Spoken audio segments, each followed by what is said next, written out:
Oke, kalau kita lihat bersama memang ini sudah tiba.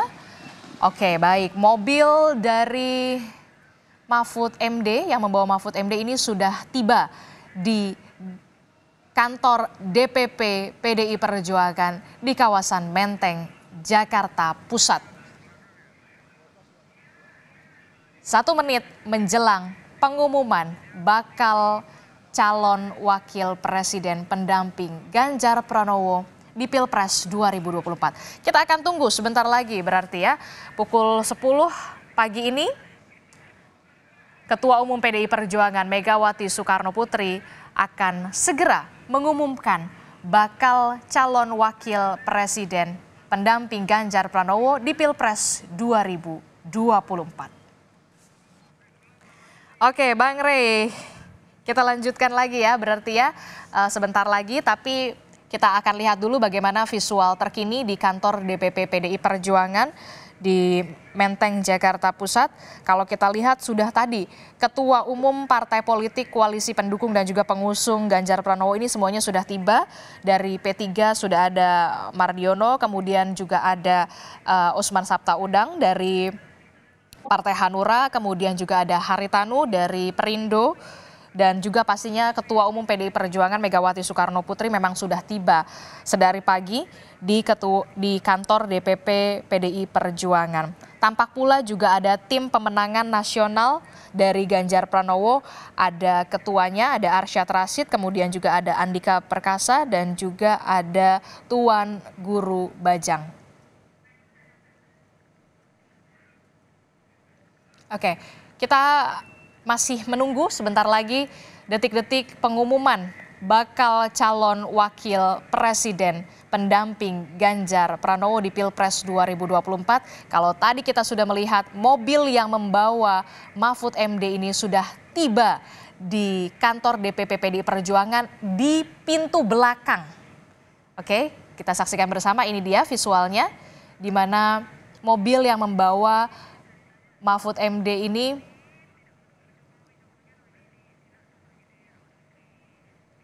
sudah tiba di kantor DPP PDI Perjuangan. Bang Rey, ini yang juga saya menjadi pertanyaan, mengapa kemudian pengumuman bakal calon wakil presiden pendamping Ganjar Pranowo di Pilpres 2024 ini tidak menunggu dari kehadiran atau kepulangan dari Presiden Joko Widodo, yang kalau kita tahu sendiri Presiden Joko Widodo merupakan kader dari PDI Perjuangan? Saya kira saya sudah menyebutkan 2 hari atau 3 hari sebelum ini, Pak. Saya katakan itu dengan situasi ini saya kira akan ada 5 langkah yang dilakukan oleh PDI Perjuangan gitu.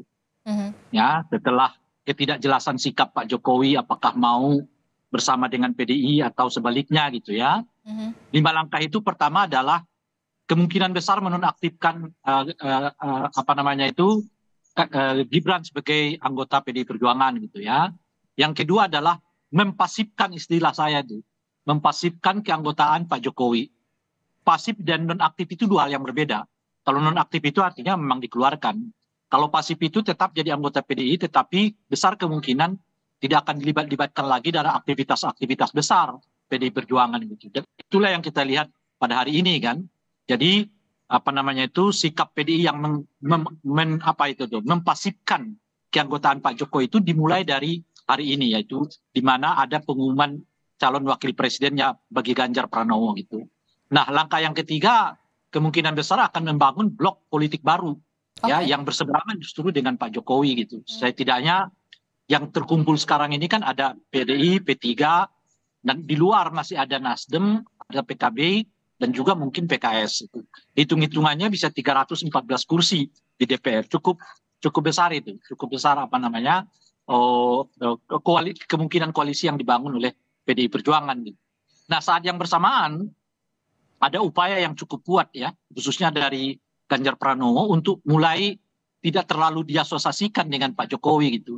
Dan saya kira dalam jangka 2 bulan terakhir ini ketika mereka udah mulai mencoba untuk jalan sendiri kira-kira gitu, ya penerimaan publik terhadap Ganjar Pranowo itu tetap naik ya, meskipun nggak signifikan. Dalam hari ini dapat 2% kan gitu, lumayan naik gitu. Artinya modal 2% itu menambah keyakinan bagi Ganjar dan juga teman koalisinya untuk ya lebih tampil ke depan sebagai Ganjar gitu, bukan sebagai orang yang terasosiasi dengan Pak Jokowi gitu. Nah, saya kira akan begini terus.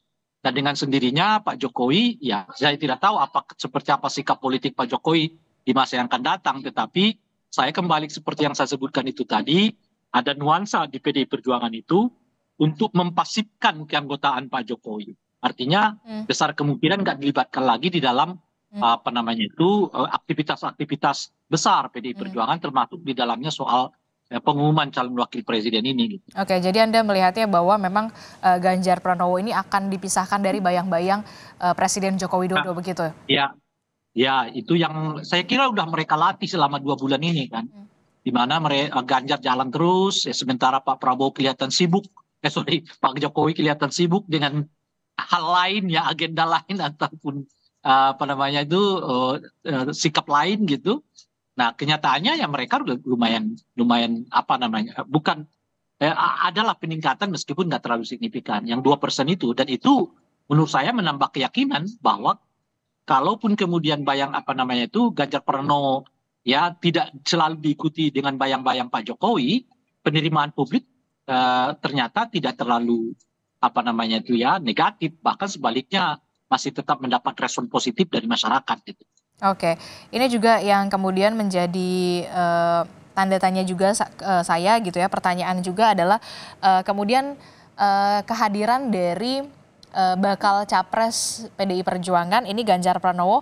Kalau tadi saya baca ini di salah satu portal berita, bakal calon presiden dari PDI Perjuangan Ganjar Pranowo ini tadi pagi masih melakukan cek kesehatan di Rumah Sakit Fatmawati Jakarta Selatan, dan proses tes kesehatan ini dilakukan oleh Ganjar sebelum pengumuman cawapres pendampingnya.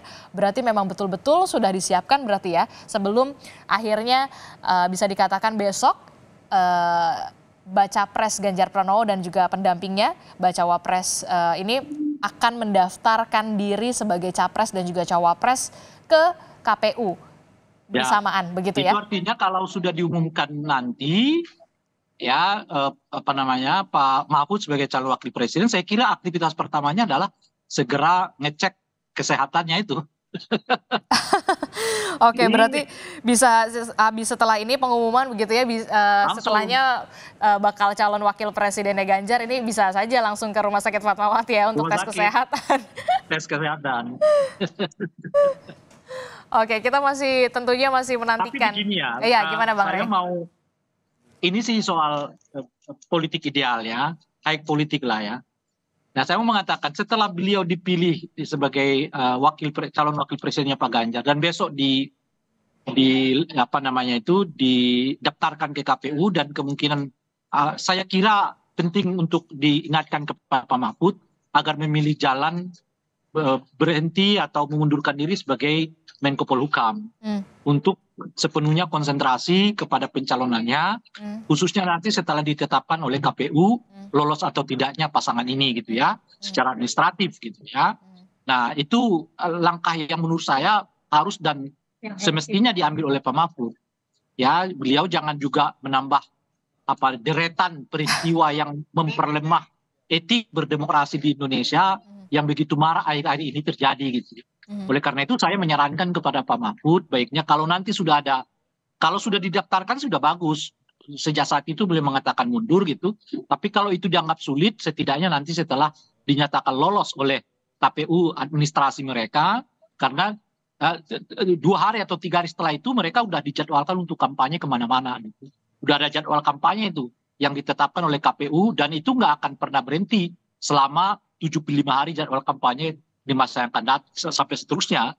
Oleh karena itu ya saya menyarankan kepada Pak Mahfud, alangkah baiknya kalau beliau ya menyatakan mundur dari jabatan kabinet, mengingat tugas dan tanggung jawabnya sebagai calon wakil presiden itu pasti sangat menyita waktu yang memungkinkan tugas dan tanggung jawabnya sebagai Menko Polhukam itu akan terabaikan. Gitu. Oke, jadi biar bisa lebih fokus kalau kita mereview kembali juga memang Presiden Joko Widodo juga sudah meminta sejumlah menterinya begitu ya, kalau memang nantinya akan mengikuti kontestasi di Pilpres 2024 ini agar cuti ataupun bisa tadi Bang Rey bilang mengundurkan diri begitu ya, agar bisa lebih fokus begitu ya. Cuti dan mengundurkan kan dua hal yang berbeda ya. Aha.